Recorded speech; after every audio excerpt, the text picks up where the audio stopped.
미국 부통령인 펜스의 무리한 행동 이런 보도들이 나오잖아요. 네. 김영남 위원장과의 어떤 그 조우에 있어서의 그 무리함. 미국은 그게 의도되었건 안 됐던 간에 북한 너희들 상종 안 하겠다는 일종의 이제 화난 모습을 보여줌으로써 사실은 그게 협상의 시작이라고 저는 보거든요. 강경하고 화난 모습을 보여줌으로써 상대를 이렇게 강하게 압박하는 방식이 있잖아요. 네. 그 방식을 지금 펜스 부통령이 시전을 했기 때문에 거기에 대해서 물론 이제 이 북핵 문제 푸는 거는 사실 시진핑도 문재인 대통령도 아베도 사실은 트럼프의 눈치를 보고 있는 상태 아닙니까? 그런 상태에서 즉각 북한으로부터 초청 의사가 왔을 때 이것을 애둘러 말하면 미국과 상의해보고 뭐 이런 문제가 아닐까. 트럼프하고 이야기 좀 해볼게. 이런 뜻 아닐까? 이런 생각이 좀 들더라고요. 펜스 대통령 부분에 대해서도 저는 한 서너 가지 포인트를 저희들이 좀 짚어볼 필요가 있다고 봅니다. 우선 1차적으로는 일종의 과하게 얘기하면 물의 또는 결례 또는 외교적인 격식의 파괴, 약간 그 격식을 벗어난 것이라고 표현할 수 있는 것들이 몇 가지 있지 않았겠습니까? 그것이 가령 대통령의 첫 환영의 인사가 있는 시간에 펜스와 아베가 밖에 있다가 끝난 뒤에 들어오고, 그리고 한 5분 정도 이렇게 돌아서 자기네 필요한 부분 하고 나서 바로 빠져나간 것, 이런 것이 이제 통상적이지 않은 거 아니겠어요? 가령 이런 거라든가, 아니면 평화올림픽을 지향하면서 어떻게든 안간힘을 써서 그 그림을 만들려고 하고 있는 동맹국인 한국이 가고 있는 흐름이 있는데 그 흐름에 일반적으로는 맞지 않는 어휘를 구사한다든가 하는 것, 이제 그것이 첫째가 있겠죠. 이것에 대해서 과연 이것이 맞냐라는 비판의 대목이 하나가 있는 게 있을 거예요. 근데 두 번째는 그러면 이제 왜 그랬는가 하는 거를 미국의 입장에서 해석해 볼 수 있고, 두 번째로는 객관적 입장에서 해석을 해볼 수가 있을 거예요. 미국의 입장에서 보면 논리의 유죄라는 것이 저는 있을 수 있다고 봅니다.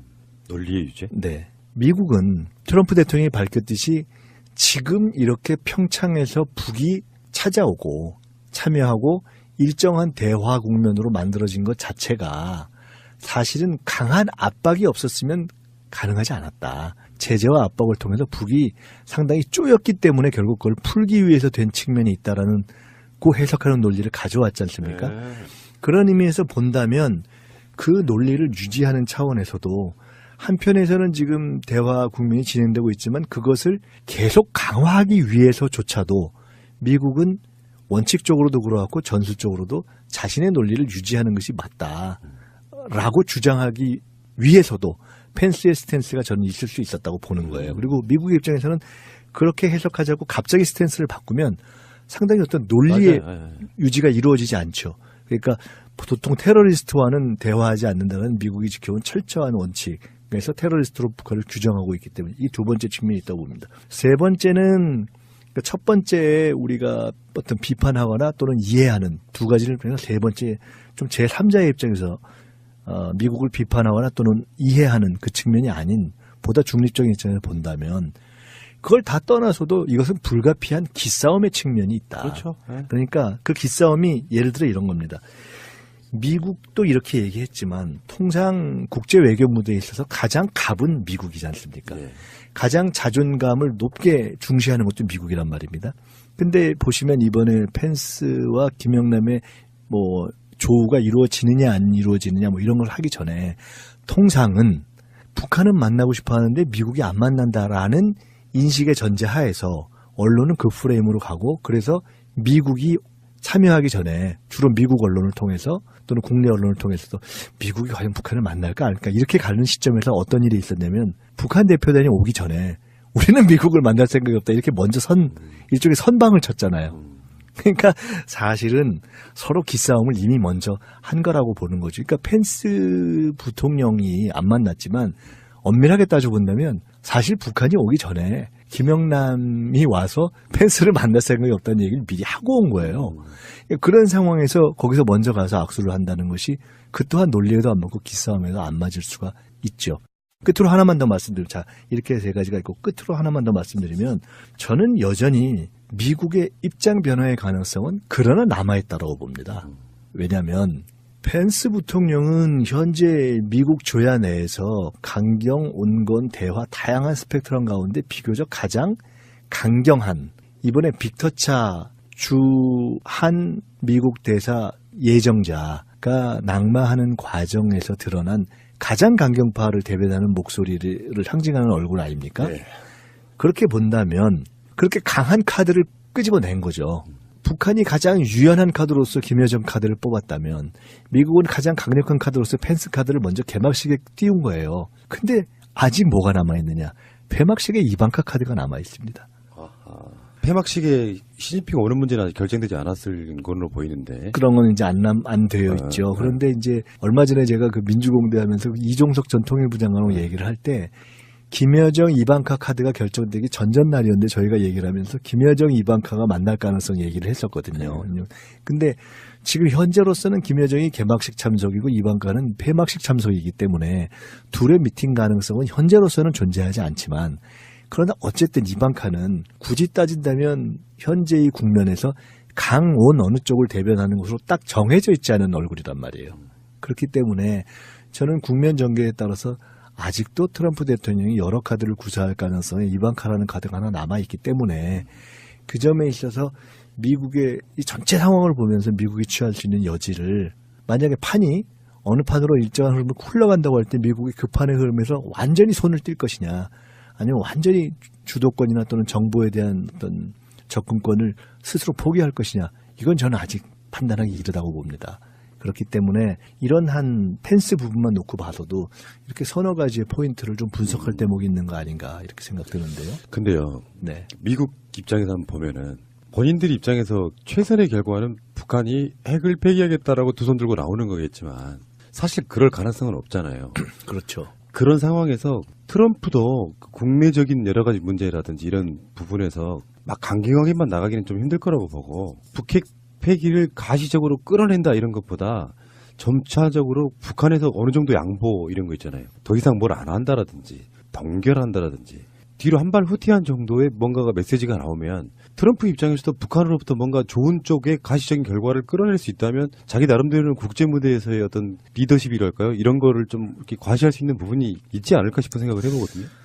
저는 이제 그 미국의 입장과 트럼프의 입장을 좀 구분해 볼 필요가 있다고 봅니다. 원래는 미국의 입장이라고 할 때 미국의 입장과 대통령인 트럼프의 입장을 분리한다는 건 말이 안 되는 얘기인데 제가 굳이 이렇게 분리하는 것은 전통적으로 어떤 우리가 국가의 전략이나 국가의 행동을 생각할 때 그 경제적 기반, 국가 전략, 그다음에 거기에 관여하는 각종 국가 메커니즘으로서의 백악관, CIA, 국무부, 국방부, 군산복합제, 군사산업 모든 걸 통틀은 미국의 입장에 서의 대한반도 전략이라는 것은 한편으로는 중국과의 관계에서 한반도에 있어 영향력을 극대화하고 큰 틀에서의 소위 피보트 아시아라는 아시아에 있어서의 어떤 재균형 전략을 하는 것이 일단 대전제로서의 미국의 입장일 것입니다. 그것은 그리고 거기서 꼭 그거를 전쟁으로 가느냐 아니냐에 있어서는 이길 수 없거나 또는 이기는 것이 확실하지 않거나 아니면 상당히 장기화될 것이어서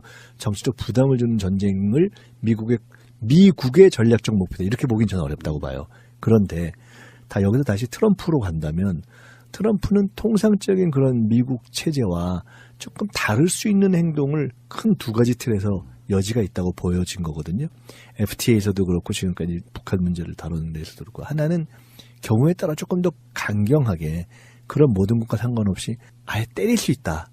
이것이 하나가 있었고 또 하나는 전혀 다른 각도에서 계산이 맞는다면 전격 턴할 수 있다. 이 가능성도 처음부터 계속 있었던 거란 말입니다. 그러니까 햄버거를 같이 먹고 싶다라든가 이런 등등의 독특한 접근이 있었지 않습니까?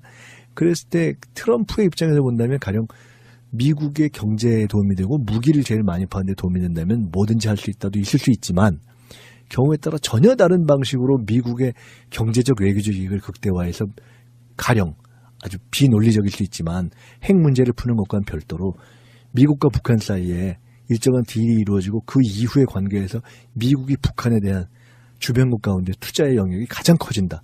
이것이 최상이다 하면 그런 전혀 다른 전격 딜을 저도 그런 주도할 수가 있단 말이죠. 그래서 그런 점 때문에 저는 상대적으로 트럼프 대통령의 선택의 폭은 좀 넓고 그리고 트럼프 대통령은 그런 포카페를 잘 안 보이는 스타일이다. 이제 그런 것 때문에 여전히 여기에는 이제 영역이 조금 남아 있는 거죠. 그러니까 실용적인 외교를 이제 할 때도 된 거잖아요. 사실은 종편들 평론가들 토론하는 거 보니까요. 정말 가관인 게 징벌적으로 핵무기 만든 나라니까 징벌적으로 인정해주면 안 된다. 막 어떤 한 사람이 이렇게 주장을 하니까 진보 쪽 패널인가 봐요. 언제까지 그럴래? 9년 10년 동안 아무 성과도 내지 못하고 결국 개성공단만 폐쇄를 했는데 이제는 뭔가 전향적으로 북한을 정말 개방해서 한반도의 전쟁 위협을 없애는 게 중요하다. 막 이런 식의 논박을 하는 거 보는데 어쨌건 저는 올림픽 기간 내내 문재인 대통령은 머릿속에 계속 그 생각만 있을 것 같아요. 북핵 문제와 올림픽의 평화와 이걸 깨지 않으려고 하는 미국과의 관계와 북한과의 관계를 계속 생각해야 되나. 거기서 이제 두 가지를 다만 여기서 두 가지를 나눠서 말씀드리겠습니다. 트럼프, 문재인 두 분에 대해서 말씀을 드리고 싶은데 아까 그런 분석, 트럼프는 통상적인 미국 체제의 입장과 다른 상당히 강경한 선택과 상당히 전향적인, 전격적인 대화턴의 선택을 둘 다 할 수 있다라고 저희가 분석은 하지만 대한민국 또는 한반도의 운명을 그런 트럼프의 우리가 예상 못하는 의외성에 남길 수는 없는 것이기 때문에 그건 분석의 영역이고 그것이 너무나 그렇게 가변의 폭이 넓다는 것이 문제인 거 아닙니까? 그러니까 그것은 항상 우리가 인지를 하고 있어야 된다. 통상 국가 행동이 그렇게 대통령 개인에 따라서 너무 이게 널뛰기의 폭이 넓다면 사실 굉장히 위험한 거죠. 그리고 그렇게 되면 항상 국제관계에서는 예상 못한 충돌이 있을 수 있는 것이기 때문에 저희는 트럼프의 의도를 분석하는 것에서 더 나아가서 그것이 일정한 방향으로 가도록 만들어야 되는 거 아니겠습니까? 그래서 이제 주제는 다시 두 번째 문재인으로 넘어가는 겁니다. 문재인 대통령의 역할, 구상이 커지는 건데 거기서 두 가지 말씀드리고 싶은 첫째는 이 모든 것에 있어서는 저는 문재인 대통령의 평창 구상의 공을 우리가 가져야 한다. 제가 며칠 전에 조금 전에 말씀드렸듯이 이종석 통일부 장관하고 얘기를 하면서 이런 취지의 서로 대화를 나눴거든요. 이종석, 예를 들어 정세현 또는 문정인 등등 끊임없이 대통령의 그러니까 진보와 보수 양쪽이 다 대통령을 비판했지 않습니까? 근데 그렇게 함으로써 분위기를 만든 면도 있지만 반면 대통령이 평창이라는 시기를 딱 놓고 모든 시간표와 이 역관계를 맞춰오면서 이거를 판을 뒤집은 측면이 있지 않습니까? 그런 의미에서의 평창 구상을 실현시킨 외교적 공은 가장 크게는 결국 문재인 대통령이 돌려줘야 되는 거 아니냐라고 했더니 전적으로 동의를 하더라고요. 이종석 전 장관이. 이 국면에 있어서 평창의 시간표를 맞추고 진보 보수 양쪽 그다음에 주변국 북한까지 다 이렇게 어느 정도 몰아온 것에 있어서의 문재인 대통령의 외교적인 전략 구사는 저는 정말 평가받을 대목이 있다 이렇게 첫째 보고요. 두 번째로 그것의 기초에서 이후에 그것 때문에 아마 이 국면은 어느 국면으로 가냐면 정세현 장관이 종종 이야기하는 것이 본인이 통일부 장관을 했던 시절 김대중 대통령에 의해서 남북관계에 일단 첫 물꼬가 틀려진 이후에는 미국의 국무부 장관이나 미국의 외교부에서 꼭 한국의 통일부 장관을 한국에 오면 만나고 갔다는 얘기거든요. 무슨 얘기냐면 즉 한국의 목소리가 생겼다는 얘기예요. 그 당시에는.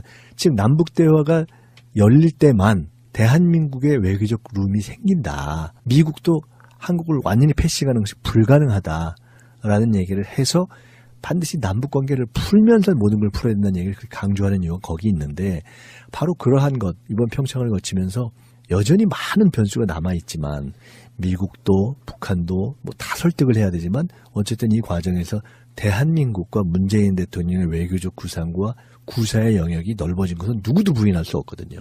그래서 그만큼 책임감과 이제 구상의 영역이 커져서 한편으로는 평창이 끝난 이후에 미국과 북한이 각각 제 갈 길로 가면 어떡하지 하는 걱정을 함과 동시에 또 이제 2라운드에 들어가서 그걸 다시 어떻게 문재인 대통령이 이제 꿰고 갈 것인가 하는 관전 포인트와 함께 우리가 국민적으로 지지를 해야 되는 지원을 해야 되는 영역이 남아있는 거죠. 그렇습니다. 그러니까 지금까지는 진짜 1라운드가 이제 끝난 거라고 생각이 들고 지금부터가 2라운드인데 올림픽 기간 동안에 국민적 여론이 어떻게 만들어질지도 모르겠는데 어쨌건 올림픽 개막식을 보면 남북 단일팀이 공동으로 입장하는 장면도 정말 가슴 뭉클했고요. 그리고 성화 봉송할 때 있어서 최종 주자 두 사람이 공동으로 이렇게 성화를 들고 올라가는 모습도 인상적이었고요. 그리고 왜 같은 객석에서 대통령 내외와 김영남 위원장, 김여정 부부장이 악수하고 하는 그 장면도 인상적이었고요. 그러니까 결국에는 문재인 대통령의 지지율이 상당히 의미 있게 뛴다거나 상승한다거나 이런 식으로 국민적 여론이 점점 올라가면 사실 그 부분을 트럼프 같은 미국에서도 무시하기 어렵다고 생각이 들거든요. 전략을 수정할 수 있을 정도. 남한에 있는 국민들이 정말 다수가 평화를 원한다는 메시지를 여론조사 같은 걸로 보내준다고 하면 강경 노선으로만 나가기는 힘들 거라고 봐요. 그게 어떤 동맹 관계에 있어서의 가장 중요한 지점이잖아요. 미국도 반미 분위기 만들고 싶지 않은 거 아닙니까? 그 대목과 관련해서 말씀드리면 이 모든 과정은 정치입니다. 지금 야당에서 일부 뭐 올림픽을 누가 정치에 이용한다, 뭐 북한이 그건 너무 당연한 거죠. 북한이 올림픽을 정치에 이용하려고 안 하면 그쪽이 바보인 거죠. 미국도 이용하려고 하고 우리도 어떤 의미에서는 활용하는 거죠. 그 각자의 어떤 목표를 위해서 하는 건 아니겠어요? 즉 큰 틀에서 올림픽이라는 것을 평화로 만들어 가기 위한 그런 계기로 활용하면서 한반도에서의 큰 정치가 지금 시작되고 진행이 되고 있는 거죠. 모든 플레이어들이 지금 정치를 하고 있는 거잖아요. 그 정치에서 중요한 것은 서로가 다 관전자들의 마음을 얻기 위해서 지금 움직이고 있는 거예요.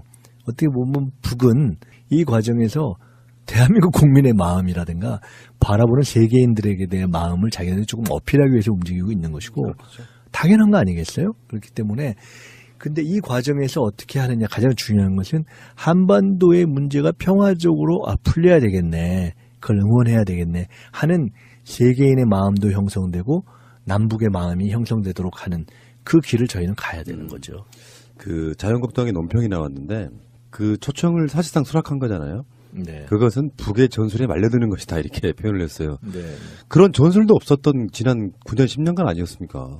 그러면 그대로 두면 계속 남북 대치 상태는 계속되고 우리 국방비는 올라가고 경제적으로 여건을 미치잖아요. 뭐 네. 핵실험 한 번 하면 출렁출렁하는 것들 이런 부분도 생각을 해야 돼서 벌어진 일에 대한 사실상의 실질적인 대처를 해야지 이 사람들 논리들처럼 북이 핵을 가지고 있는 한 쟤네들은 영원히 왕따시켜야 돼. 그래서 한반도에는 전쟁의 위협이 상존해야 돼. 이렇게 가면 안 된다는 생각이 드는데 네. 이 관점에서 지금 앞으로는 이제 한국의 수구 세력들과 미국의 매파들이 얼마큼 완강하게 이 상황을 방해하느냐. 좀 그게 남아있는 굉장히 중요한 요소 중에 하나가 아닐까 싶어요. 우선 처음에 저희가 말씀했던 중에 친서의 내용에 대한 것은 지금 후속 보도를 제가 확인해 보니 빠른 시일 안에 만날 용의가 있다. 편하신 시간에 북을 방문해 주실 것을 요청한다라는 것이 친서 자체에 담겨 있는 것으로 일단 보여지고요. 그러니까 구두로 한번 담겨져 더 했다? 있었고 구두로 더 했다고 보는 것이 맞을 것 같고요. 두 번째로 이 이후의 문제에 대해서는 이렇습니다. 과거의 경험에서 항상 배워야 하는데 6.15 정상회담, 남북 정상회담 이후에 그러니까 14 이제 노무현 대통령과의 정상회담이 이어지기까지 중간에 한번 대북 송금 특검에 의한 이제 공백기도 있었고요. 근데 그걸 떠나서 그 공백기가 있기 전에 6.15 이후에 남북 관계가 급 진전하는 과정에서도 야당과 언론을 통해서 속도 조절론이라는 것도 있었고요. 너무 빠르다. 그 다음에 끊임없이 야 이게 말리는 거다라는 북의 기만론 이런 것도 있었고요. 그러면서 이걸 하는 데 있어서 북에 사실상 앞잡이 노릇을 하는 인사들이 누가 있다 막 이런 식의 뭐 악선동도 있었고 에이. 그러면서 그 과정에 과거에 햇볕 정책의 설계사였던 임동원 전 통일부 장관이 그분은 사실은 군 출신이거든요. 평생을 군에서 바친 분인데 그분이 북에 친척들이 남아있다는 이유로 저 사람 뭔가 이상한 것이 아니냐라고 해서 그 사람을 날려라 하는 거라서 한번 물러났던 경험도 있고요.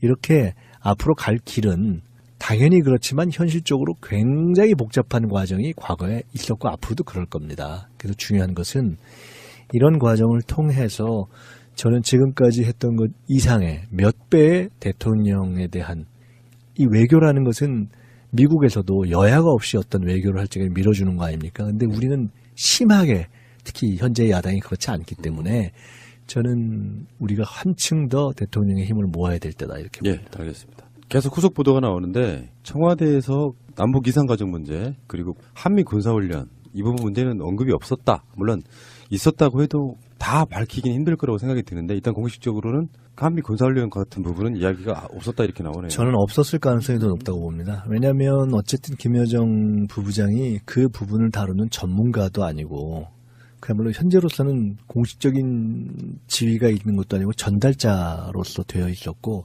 너무 많은 것들을 들어가는 것은 그거는 이후 실무적인 영역이기 때문에 당연히 분위기 조성, 상호 탐색 그리고 초청 그것에 집중됐을 가능성이 더 높다. 그래서 이제 문재인 대통령이 그 방송하는 오늘 저녁 김영남 위원장하고 여자 아이스하키 팀 스위스전 단일팀 경기를 응원한다는데요.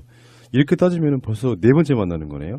네. 리셉션, 개막식, 청와대 오찬 그리고 단일팀 경기 이렇게 그래서 분위기를 계속 만들어 나가는 것 같고 문재인 대통령이 공동으로 김영남과 단일팀 경기 응원하는 시간이 밤 9시 10분인데 이거 보면서 제가 느낀 게 야, 중계권료가 뭔지, 중계권이 뭔지 이쪽이 너무 늦은 시간에 애들 경기를 하게 만들어놨어요 지금. 네. 에이. 그리고 문재인 대통령은 이제 단일대 경기 관람에 앞서서 오후 7시 40분부터 쇼트트랙 경기를 관전한다고 그러고요. 알겠습니다. 분위기 불을 읽는 거 중요합니다. 있는 흐름이 있는데 그 흐름에 일반적으로는 맞지 않는 어휘를 구사한다든가 하는 것 이제 그것이 첫째가 있겠죠. 이것에 대해서 과연 이것이 맞냐라는 비판의 대목이 하나가 있는 게 있을 거예요. 근데 두 번째는 그러면 이제 왜 그랬는가 하는 거를 미국의 입장에서 해석해 볼 수 있고 두 번째로는 객관적 입장에서 해석을 해볼 수가 있을 거예요. 미국의 입장에서 보면 논리의 유죄라는 것이 저는 있을 수 있다고 봅니다. 논리의 유죄? 네. 미국은 트럼프 대통령이 밝혔듯이 지금 이렇게 평창에서 북이 찾아오고 참여하고 일정한 대화 국면으로 만들어진 것 자체가 사실은 강한 압박이 없었으면 가능하지 않았다. 제재와 압박을 통해서 북이 상당히 쪼였기 때문에 결국 그걸 풀기 위해서 된 측면이 있다라는 그 해석하는 논리를 가져왔지 않습니까? 네. 그런 의미에서 본다면 그 논리를 유지하는 차원에서도 한편에서는 지금 대화 국면이 진행되고 있지만 그것을 계속 강화하기 위해서조차도 미국은 원칙적으로도 그렇고 전술적으로도 자신의 논리를 유지하는 것이 맞다라고 주장하기 위해서도 펜스의 스탠스가 저는 있을 수 있었다고 보는 거예요. 그리고 미국의 입장에서는 그렇게 해석하자고 갑자기 스탠스를 바꾸면 상당히 어떤 논리의 맞아요. 유지가 이루어지지 않죠. 그러니까 보통 테러리스트와는 대화하지 않는다는 미국이 지켜온 철저한 원칙. 그래서 테러리스트로 북한을 규정하고 있기 때문에 이 두 번째 측면이 있다고 봅니다. 세 번째는 첫 번째 우리가 어떤 비판하거나 또는 이해하는 두 가지를 그래서 세 번째 좀 제3자의 입장에서 미국 부통령인 펜스의 무리한 행동 이런 보도들이 나오잖아요. 네. 김영남 위원장과의 어떤 그 조우에 있어서의 그 무리함. 미국은 그게 의도되었건 안 됐던 간에 북한 너희들 상종 안 하겠다는 일종의 이제 화난 모습을 보여줌으로써 사실은 그게 협상의 시작이라고 저는 보거든요. 강경하고 화난 모습을 보여줌으로써 상대를 이렇게 강하게 압박하는 방식이 있잖아요. 네. 그 방식을 지금 펜스 부통령이 시전을 했기 때문에 거기에 대해서 물론 이제 이 북핵 문제 푸는 거는 사실 시진핑도 문재인 대통령도 아베도 사실은 트럼프의 눈치를 보고 있는 상태 아닙니까? 그런 상태에서 즉각 북한으로부터 초청 의사가 왔을 때 이것을 애둘러 말하면 미국과 상의해보고 뭐 이런 문제가 아닐까. 트럼프하고 이야기 좀 해볼게. 이런 뜻 아닐까? 이런 생각이 좀 들더라고요. 펜스 대통령 부분에 대해서도 저는 한 서너 가지 포인트를 저희들이 좀 짚어볼 필요가 있다고 봅니다. 우선 1차적으로는 일종의 과하게 얘기하면 물의 또는 결례 또는 외교적인 격식의 파괴. 저 약간 그 격식을 벗어난 것이라고 표현할 수 있는 것들이 몇 가지 있지 않았겠습니까? 그것이 가령 대통령의 첫 환영의 인사가 있는 시간에 펜스와 아베가 밖에 있다가 끝난 뒤에 들어오고 그리고 한 5분 정도 이렇게 돌아서 자기네 필요한 부분 하고 나서 바로 빠져나간 것 이런 것이 이제 통상적이지 않은 거 아니겠어요? 가령 이런 거라든가 아니면 평화올림픽을 지향하면서 어떻게든 안간힘을 써서 그 그림을 만들려고 하고 있는 동맹국인 한국이 가고 한 미국 대사 예정자가 낙마하는 과정에서 드러난 가장 강경파를 대변하는 목소리를 상징하는 얼굴 아닙니까? 네. 그렇게 본다면 그렇게 강한 카드를 끄집어낸 거죠. 북한이 가장 유연한 카드로서 김여정 카드를 뽑았다면 미국은 가장 강력한 카드로서 펜스 카드를 먼저 개막식에 띄운 거예요. 근데 아직 뭐가 남아있느냐? 개막식에 이방카 카드가 남아있습니다. 폐막식에 시진핑 오는 문제는 아직 결정되지 않았을 걸로 보이는데. 그런 건 이제 안 되어 있죠. 네. 그런데 이제 얼마 전에 제가 그 민주공대 하면서 이종석 전 통일부 장관하고 얘기를 할 때 김여정 이방카 카드가 결정되기 전전날이었는데 저희가 얘기를 하면서 김여정 이방카가 만날 가능성 얘기를 했었거든요. 근데 지금 현재로서는 김여정이 개막식 참석이고 이방카는 폐막식 참석이기 때문에 둘의 미팅 가능성은 현재로서는 존재하지 않지만 그러나 어쨌든 이방카는 굳이 따진다면 현재의 국면에서 강온 어느 쪽을 대변하는 것으로 딱 정해져 있지 않은 얼굴이란 말이에요. 그렇기 때문에 저는 국면 전개에 따라서 아직도 트럼프 대통령이 여러 카드를 구사할 가능성에 이방카라는 카드가 하나 남아있기 때문에 그 점에 있어서 미국의 이 전체 상황을 보면서 미국이 취할 수 있는 여지를 만약에 판이 어느 판으로 일정한 흐름을 흘러간다고 할 때 미국이 그 판의 흐름에서 완전히 손을 띨 것이냐 아니면 완전히 주도권이나 또는 정보에 대한 어떤 접근권을 스스로 포기할 것이냐 이건 저는 아직 판단하기 이르다고 봅니다. 그렇기 때문에 이런 한 펜스 부분만 놓고 봐서도 이렇게 서너 가지의 포인트를 좀 분석할 대목이 있는 거 아닌가 이렇게 생각되는데 미국을 비판하거나 또는 이해하는 그 측면이 아닌 보다 중립적인 입장에서 본다면 그걸 다 떠나서도 이것은 불가피한 기싸움의 측면이 있다. 그렇죠. 네. 그러니까 그 기싸움이 예를 들어 이런 겁니다. 미국도 이렇게 얘기했지만 통상 국제 외교 무대에 있어서 가장 갑은 미국이지 않습니까? 네. 가장 자존감을 높게 중시하는 것도 미국이란 말입니다. 근데 보시면 이번에 펜스와 김영남의 뭐 조우가 이루어지느냐 안 이루어지느냐 뭐 이런 걸 하기 전에 통상은 북한은 만나고 싶어 하는데 미국이 안 만난다라는 인식의 전제하에서 언론은 그 프레임으로 가고 그래서 미국이 참여하기 전에 주로 미국 언론을 통해서 또는 국내 언론을 통해서도 미국이 과연 북한을 만날까 그러니까 이렇게 가는 시점에서 어떤 일이 있었냐면 북한 대표단이 오기 전에 우리는 미국을 만날 생각이 없다 이렇게 먼저 일종의 선방을 쳤잖아요. 그러니까 사실은 서로 기싸움을 이미 먼저 한 거라고 보는 거죠. 그러니까 펜스 부통령이 안 만났지만 엄밀하게 따져본다면 사실 북한이 오기 전에 김영남이 와서 펜스를 만날 생각이 없다는 얘기를 미리 하고 온 거예요. 그런 상황에서 거기서 먼저 가서 악수를 한다는 것이 그 또한 논리에도 안 맞고 기싸움에도 안 맞을 수가 있죠. 끝으로 하나만 더 말씀드리면 자 이렇게 세 가지가 있고 끝으로 하나만 더 말씀드리면 저는 여전히 미국의 입장 변화의 가능성은 그러나 남아있다고 봅니다. 왜냐하면 펜스 부통령은 현재 미국 조야 내에서 강경, 온건, 대화 다양한 스펙트럼 가운데 비교적 가장 강경한 이번에 빅터차 주 근데요. 네. 미국 입장에서 한번 보면은 본인들 입장에서 최선의 결과는 북한이 핵을 폐기하겠다라고 두 손 들고 나오는 거겠지만 사실 그럴 가능성은 없잖아요. 그렇죠. 그런 상황에서 트럼프도 국내적인 여러 가지 문제라든지 이런 부분에서 막 강경하게만 나가기는 좀 힘들 거라고 보고 북핵 폐기를 가시적으로 끌어낸다 이런 것보다 점차적으로 북한에서 어느 정도 양보 이런 거 있잖아요. 더 이상 뭘 안 한다라든지 동결한다라든지 뒤로 한 발 후퇴한 정도의 뭔가가 메시지가 나오면 트럼프 입장에서도 북한으로부터 뭔가 좋은 쪽의 가시적인 결과를 끌어낼 수 있다면 자기 나름대로는 국제 무대에서의 어떤 리더십이랄까요? 이런 거를 좀 이렇게 과시할 수 있는 부분이 있지 않을까 싶은 생각을 해보거든요. 저는 이제 그 미국의 입장과 트럼프의 입장을 좀 구분해 볼 필요가 있다고 봅니다. 원래는 미국의 입장이라고 할 때 미국의 입장과 대통령인 트럼프의 입장을 분리한다는 건 말이 안 되는 얘기인데 제가 굳이 이렇게 분리하는 것은 전통적으로 어떤 우리가 국가의 전략이나 국가의 행동을 생각할 때 그 경제적 기반, 국가 전략, 그다음에 거기에 관여하는 각종 국가 메커니즘으로서의 뭐 백악관, CIA, 국무부, 국방부, 군산복합제, 뭐 군사 산업 모든 걸 통틀은 미국의 입장에서의 대한반도 전략이라는 것은 한편으로는 중국과의 관계에서 한반도에 있어 영향력을 극대화하고 큰 틀에서의 소위 뭐 피보트 아시아라는 아시아에 있어서의 어떤 재균형 전략을 하는 것이 일단 대전제로서의 미국의 입장일 것입니다. 그것은 그리고 거기서 꼭 그거를 군사 뭐 전쟁으로 가느냐 아니냐에 있어서는